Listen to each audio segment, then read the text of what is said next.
नमस्कार दोस्तों, स्वागत है आपके मेरे चैनल जिसका नाम है महेंद्र व्लॉग। हाँ दोस्तों, आप मुझे पहचाने गए होंगे, आपका वही दोस्त महेंद्र शर्मा। मैं फिर से आपके लिए एक बहुत ही इंटरेस्टिंग टॉपिक लेके आपके लिए एक ऐसे प्रिंसिपल्स के बारे में आज मैं बात करूंगा जिसको अगर आप इम्प्लीमेंट करेंगे तो अपने बिजनेस में या फिर आगे जाकर कोई अगर मैनेजमेंट की पढ़ाई कर रहा होगा तो उसके लिए बेस्ट है प्रिंसिपल्स, और आपके बिजनेस में भी ये बहुत हेल्प करने वाले हैं प्रिंसिपल्स, जिनके बारे में आज मैं बात करने वाला हूँ। हाँ, आज मैं बात करने वाले एक बहुत ही अच्छे साइंटिस्ट के बारे में, इसका नाम था हेनरी फेयोल, जिनको हम फादर ऑफ मैनेजमेंट स्टडीज और थॉट्स कहते हैं। ठीक है, चलिए हम पहले जानेंगे हेनरी फेयोल के बारे में। कौन कौन लोग हैं जो मैनेजमेंट की पढ़ाई कर रहे हैं और वो जानते हैं कि हेनरी फेयोल कौन थे। हेनरी फेयोल का जन्म हुआ था फ्रांस में 1841 में। उन्होंने फिर वहां के बाद 1860 में जाकर एक कोल माइनिंग इंजीनियरिंग कंपनी को ज्वाइन किया था और फिर उन्होंने माइनिंग इंजीनियरिंग की थी 1860 में ही।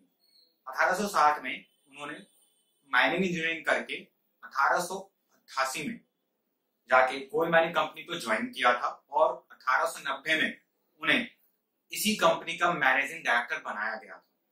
तब उस समय पे जाके जो कंपनी थी उनकी बहुत ही नीचे थी, इंसॉल्वेंट कंडीशन में थी।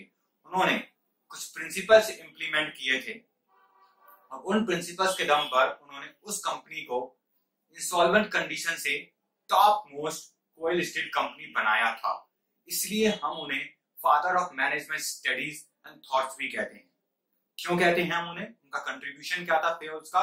वो ये था, उन्होंने डिफरेंस बताया था कि एक टेक्निकल स्किल में और मैनेजरियल स्किल्स में क्या डिफरेंस होता है। उन्होंने ये भी बताया था कि एक मैनेजमेंट के प्रोसेस में कौन कौन से स्टेप्स हमारे लिए बहुत जरूरी होते हैं, जिनको हम फंक्शंस ऑफ मैनेजमेंट कहते हैं। Planning, organising, directing, controlling and staffing, अगर हम जाने तो। ओके, हम इनके बारे में डिटेल में बात करेंगे जब भी मैं आगे वाली वीडियो में बात करूंगा इनके बारे में। ठीक है, और उन्होंने ये भी बताया था कि हम एक काम में कैसे एफिशिएंट हो सकते हैं, कैसे इफेक्टिव हो सकते हैं और कैसे लेस वेस्टेज कर सकते हैं। चलिए चलते हैं इस महान साइंटिस्ट के कुछ प्रिंसिपल्स के बारे में जो उन्होंने इस कोल माइनिंग कंपनी में इंप्लीमेंट किए थे और इंसॉल्वेंट कंडीशन से उसे एक बहुत ही टॉप मोस्ट कोयल स्टील कंपनी बनाया था। चलें आगे की तरफ, चलो चलते हैं आगे की तरफ। पहला प्रिंसिपल था इनका principle of division of work. इन्होंने कहा था कि अगर हम किसी भी ऑर्गेनाइजेशन में चल रहे हैं तो किसी भी काम को आप लोग डिवाइड कर दो, आप लोग टास्क में, किसी छोटे छोटे कामों में, एक्टिविटीज में डिवाइड कर दो और उनको उन लोगों को जो लोग इस काम को कर सके, जो क्वालिफाइड हो, स्किलफुल हो, केपेबल हो, उन्हीं को दो। जैसे अगर हम एक फर्नीचर कंपनी में काम करते हैं तो इन फर्नीचर कंपनी में हर एक को डिफरेंट डिफरेंट काम दिए जाते हैं। जैसे एक जना होगा जो लकड़ी को काटेगा, एक जना होगा जो उसको पॉलिश करेगा, एक जना होगा जो उसको जॉइंट करेगा। तो उन्हीं को ये काम दिए जाते हैं जो पॉलिश करने में माहिर होंगे, जिन्हें रंगों के बारे में पता होगा कि हाँ ये कलर करूंगा तो बहुत अच्छा लगेगा।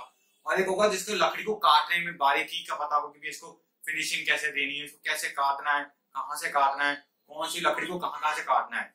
उन्होंने यही बताया था फेयोल ने कि अगर किसी भी काम को आप छोटे छोटे पार्टों में डिवाइड कर दो, एक्टिविटीज में या टास्क में डिवाइड कर दो और फिर उन्हीं को दो जो इस काम को कर सके। ठीक है, अब इनके फायदे क्या होंगे? अब उन्हें कुछ फायदे देखेंगे, तभी तो उन्होंने इंप्लीमेंट किया था डिवीजन ऑफ वर्क को। फायदे ये थे कि तो डुप्लीकेशन ऑफ वर्क नहीं होगा। हर एक को पता है कि भाई ये काम वो करेगा तो वो काम दूसरा जना करेगा ही नहीं। दूसरा, अगर कोई काम हम दोबारा दोबारा कर रहे हैं तो हम उसमें स्पेशलाइज्ड हो जाते हैं। हमें पता है कि भाई कितना टाइम लगेगा, इसमें कौन सी लकड़ी यूज होगी, क्या यूज होगा, कौन से प्रिंसिपल्स यूज होंगे। ठीक है, और इसमें हम एफिशिएंट भी हो जाते हैं, हमसे लेस वेस्टेज भी होना चालू हो जाता है। अगर हम एक एग्जांपल लें, जो क्रिकेट मैच खेलते हैं, तो अगर हम प्रोफेशनल की बात करें, विराट कोहली का एग्जांपल लें, तो उसमें होगा क्या? उसमें ये होगा कि वो जब खेलता है तो कम गलतियां करता है। क्यों? तो वो प्रोफेशनल है, वो स्पेशलाइज्ड है, वो रात दिन क्रिकेट खेलता रहता है। तो उसको पता है कि भाई मुझे कैसे खेलना है, क्या करना है, उसको केपेबल है। ठीक है, तो ये होता है। अगर यही डिवीजन ऑफ वर्क नहीं होता तो डुप्लीकेशन ऑफ वर्क हो जाते हैं, लोग स्पेशलाइज नहीं होते, इफेक्टिव नहीं होता, वेस्टेज ऑफ रिसोर्सेज आना स्टार्ट हो जाती है। नाउ हम मूव करेंगे सेकंड प्रिंसिपल्स की तरफ, जिसका है principles of authority and responsibility. What is the principle of authority? Authority means it gives the power to take any decision. And what is responsibility? It is the obligation to complete any task at the given time. And it is accountability also. Okay, there should be a balance, एक balance होना चाहिए authority और responsibility के बीच में। अगर एक access authority हो जाएगी तो हमारे काम में ओवर बर्डन होना चालू हो जाएगा, हम उसको मिसयूज करना चालू कर देंगे अथॉरिटी का।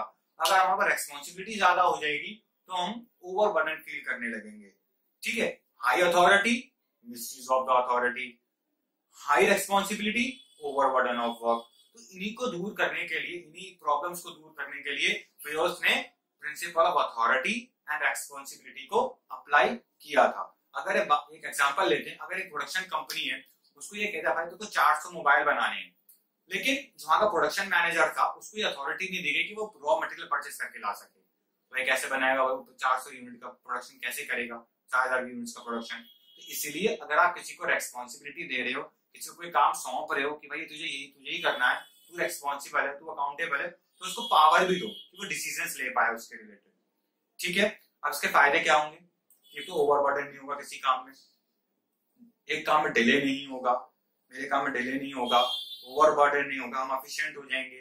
ठीक है, तो ये कुछ फायदे थे जिनको देखकर फेयोल्स ने प्रिंसिपल ऑफ अथॉरिटी और रेस्पॉन्सिबिलिटी को अप्लाई किया था। अब एक आते हैं अगले प्रिंसिपल्स की तरफ, जिसका नाम है principles of discipline. Yes, this is the most important principle of Fayol, जिन्होंने उन्होंने बहुत ध्यान से बताया था। उन्होंने मेजरली इसी पे ही स्पेसिफाई किया था कि डिसिप्लिन होना बहुत जरूरी है, चाहे वो सुपरवाइजर हो चाहे वो सबऑर्डिनेट हो। हमको रूल्स एंड रेगुलेशंस के हिसाब से चलना बहुत जरूरी है।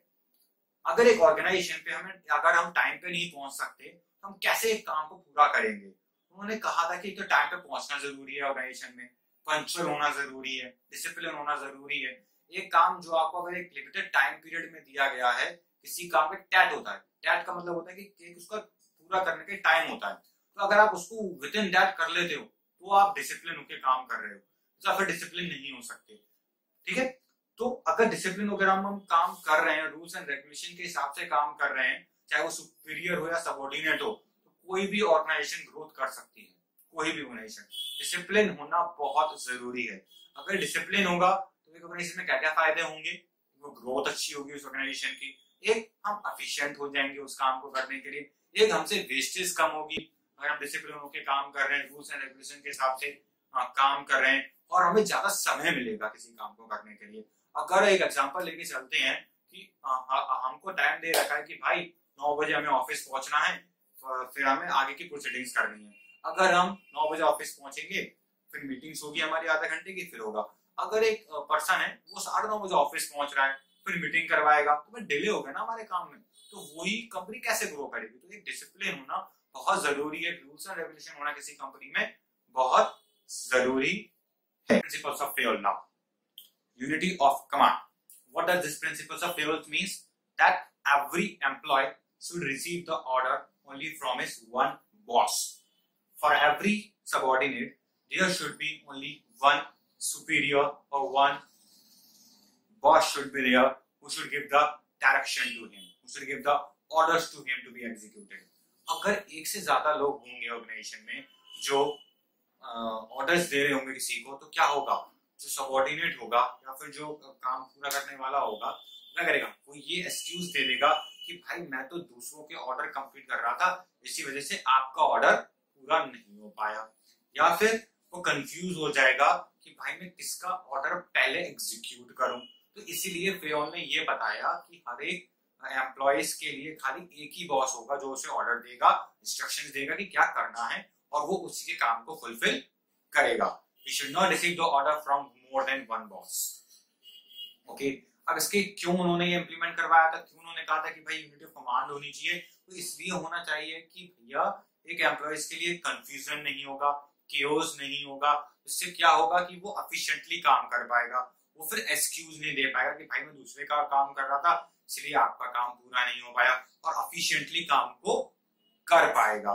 तो इसीलिए कि वो एक्सक्यूज ना दे पाए कि भाई मैं दूसरे का काम कर रहा था इसलिए आपका काम नहीं हो पाया, और उससे कंफ्यूजन ना हो, इसलिए भी खाली वो ऑर्डर खाली एक ही बॉस से रिसीव करेगा, ना कि मोर देन वन बॉस।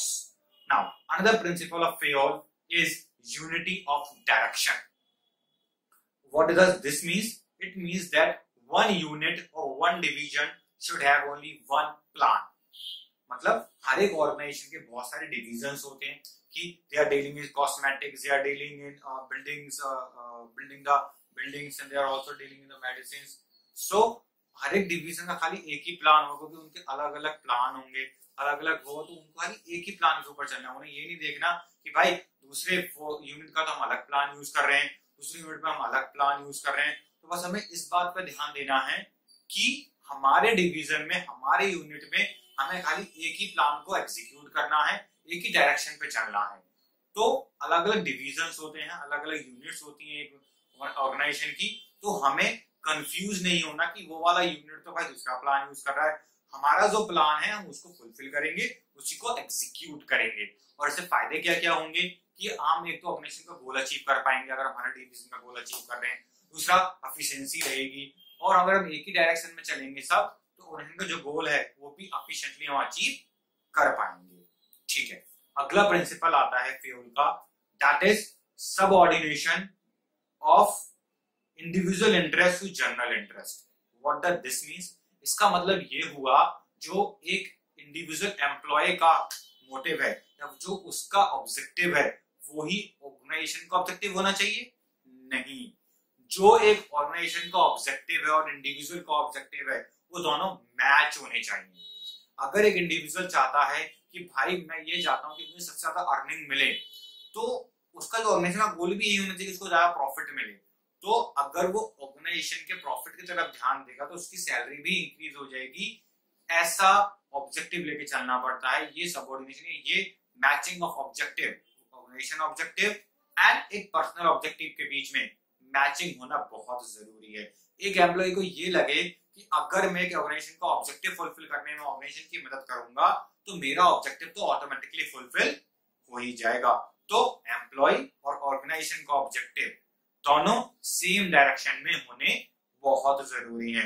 ऐसा नहीं होना चाहिए कि एम्प्लॉय तो दूसरी डायरेक्शन की तरफ काम कर रहा है और जो ऑर्गेनाइजेशन का ऑब्जेक्टिव है वो कुछ और है। तो ऐसा नहीं होना चाहिए। मैनेजमेंट की ड्यूटी है या मैनेजर की ड्यूटी है कि वो देखे और ऑर्गेनाइजेशन को और एक इंडिविजुअल ऑब्जेक्टिव को सेम डायरेक्शन में लाने की कोशिश करे। क्योंकि अगर ऐसा नहीं होगा तो क्या होगा? तो ये होगा कि ऑर्गेनाइजेशन का ऑब्जेक्टिव फुलफिल नहीं होगा, एफिशिएंसी नहीं होगी, सारी चीजें होती रहेंगी। अगला प्रिंसिपल आता है फ्यूल का, that is principle of remuneration of a person. Principle of remuneration of person, that is salary of a person. Salary या वेजेस, जो भी हम कह सकते हैं, सैलरी या वेजेस। तो ये इस प्रिंसिपल में ये बताना चाह रहे हैं फ्यूल कि जो सैलरी एंड वेजेस है वो एम्प्लॉय को फेयरली पे की जाए। जो वो काम कर रहा है और जितना उसे पे करना चाहिए, जितने में वो अपने डेली नीड्स के प्रोडक्ट्स को खरीद पाए, अपने लाइफ को जी पाए, उसको फेयरली पे होना बहुत जरूरी। जितना काम वो कर रहा है उसका पेमेंट उसको मिलना बहुत जरूरी है। अगर उसको पूरा पेमेंट नहीं मिलेगा जितना काम वो कर रहा है तो क्या हो जाएगा? वो डिससेटिस्फाई हो जाएगा। और अगर वो डिससेटिस्फाई हो जाएगा तो क्या होगा? तो टर्नओवर इंक्रीज हो जाएंगे कंपनी के। क्योंकि अगर एक एम्प्लॉय को फेयरली पे नहीं करेंगे तो क्या होगा? वो ऑर्गेनाइजेशन छोड़ के चला जाएगा। उसने कहा भाई मुझे तो पे ही नहीं किया जा रहा, जितना काम मैं कर रहा हूँ उतना काम में तो मुझे सैलरी नहीं मिल रही है, इतना काम मैं कर देता हूँ, तो क्या होगा? वो ऑर्गेनाइजेशन छोड़ के चला जाएंगे सारे एम्प्लॉय। अगर किसी भी ऑर्गेनाइजेशन का टर्नओवर हाई है तो वो ऑर्गेनाइजेशन ग्रो नहीं कर सकती। क्यों नहीं कर सकती? क्योंकि एक नया एम्प्लॉय आएगा, आपको उसको काम सिखाना पड़ेगा, आपको जो उसके कॉस्ट लगेगी उसको काम सिखाने में। अगर फिर चला गया वो तो फिर से नया एम्प्लॉय लाओ, तो फिर से काम सिखाओ, फिर से कॉस्ट लगाओ उसके सीखने में, तब तक वो संभालने के लिए होता है, वो छोड़ के चला जाता है। तो ऐसा नहीं होना चाहिए। तो हाई टर्नओवर रेशियो नहीं होना चाहिए, लो टर्नओवर रेशियो होना चाहिए। टर्नओवर रिटेंशन होना बहुत जरूरी है, एम्प्लॉय रिटेंशन होना बहुत जरूरी है, और रिड्यूस होना टर्नओवर किसी को ऑर्गेनाइजेशन के लिए बहुत जरूरी है। और हम फेयरली वेजेस को कैसे डिसाइड कर सकते हैं? कैसे डिसाइड करेंगे कि फेयर वेज एंड सैलरी उसको हम पे कर रहे हैं कि नहीं कर रहे हैं? तो पैरामीटर्स हैं कुछ जो फ्यूल्स ने बताया जिनको हम ध्यान में रखेंगे फेयर वेज को डिसाइड करने के लिए। नंबर फर्स्ट, उसकी फाइनेंशियल कैपेसिटी कितनी है, ठीक है। नंबर टू, हमें ये ध्यान रखना पड़ेगा कि मिनिमम वेजेस एक्ट के अकॉर्डिंगली हम उसे पे कर रहे हैं कि नहीं कर रहे हैं। नंबर थ्री, कि हमारे कॉम्पिटिटर्स कितना पेमेंट दे रहे हैं। तो अगर हम ये तीनों चीजें ध्यान में रखेंगे तो एक फेयर वेज हम उसे दे पाएंगे और एम्प्लॉय का टर्नओवर कम होगा, तो एक एम्प्लॉय, एक ऑर्गेनाइजेशन भी ग्रो कर पाएगा और एक एम्प्लॉय भी ग्रो कर पाएगा। तो अगर हम लोग रेम्युनरेशन सही पे कर रहे हैं तो हमें फायदे क्या होंगे किसी भी ऑर्गेनाइजेशन को ये फायदा होगा कि वो ग्रो कर पाएगी, लंबे समय तक टिक पाएगी, और कोऑर्डिनेशन होगा किसी भी ऑर्गेनाइजेशन के अंदर। और क्या होगा, और ये होगा कि एम्प्लॉय भी मन से काम करेगा, एम्प्लॉय भी फुल मोटिवेटेड होगा, फुली मोटिवेटेड होकर काम करेगा, डिमोटिवेटेड नहीं होगा, काम भी अच्छी तरीके से वो फुलफिल करेगा, और टर्नओवर रेशियो भी हमारा कम रहेगा। This is all about in this part 1 of FIOS principles of management. I will also upload a part 2 of this FIOS principle, the next 7 principles of FIOS. In this video, we have studied about the background of the Henry FIOS and the principle that he has applied. 7 principles out of 14 that he has applied in the coal mining company to bring that coal mining company from insolvency condition to topmost coal steel company. Okay, so we will move forward. हमने ये सब पढ़ा है इसमें कि FIOS के principles पढ़े, हमने 7 प्रिंसिपल्स पढ़े इसमें। Number 1, division of work, principle of authority and responsibility, principle of discipline, then the principle of unity of command, unity of direction, principle of remuneration of person, subordination of individual interest to general interest. Next 7 principles of FIOS we will study in the part 2 of this topic. Okay, thank you.